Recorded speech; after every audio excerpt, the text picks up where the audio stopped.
Okay pa.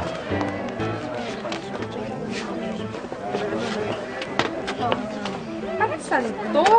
Ilaw mo. Para saan? May initan lang ako doon.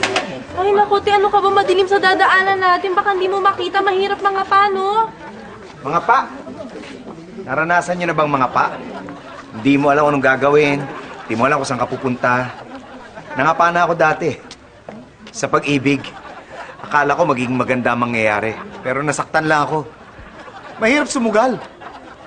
Lalo sa hindi mo sigurado. Mahirap mga pa. Lalo ko nangangapa, puso. Hugo!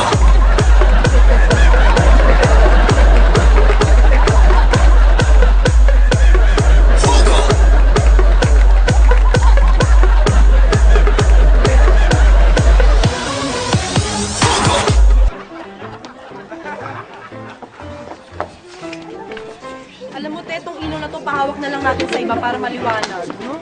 Tapos magbayad pa tayo sa maghahawak. Kasos lang yun. Ano ka ba? Okay lang yan mo na parang yun lang eh. Para makita mo yung dadaanan mo, hindi ka madapa.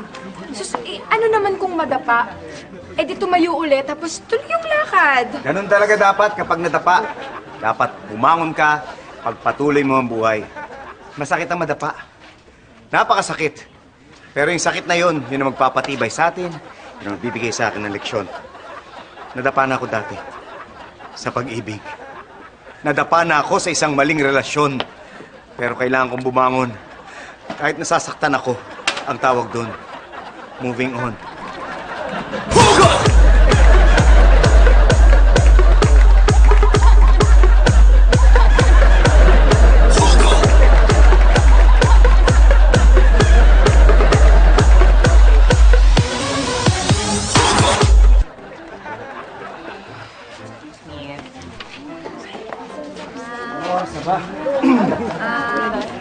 Hindi pa po ba magsisimula tayong maglakad?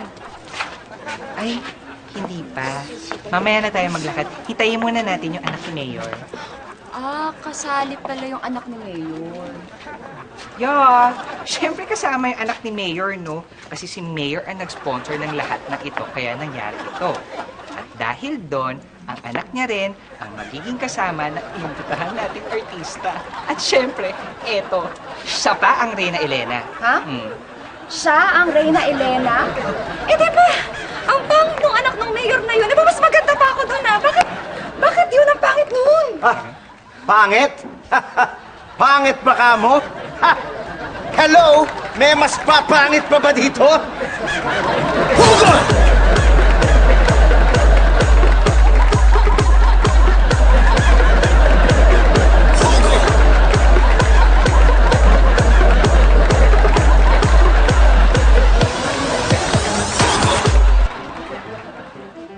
Ikaw ba yung kapartner ko? Utang na loob!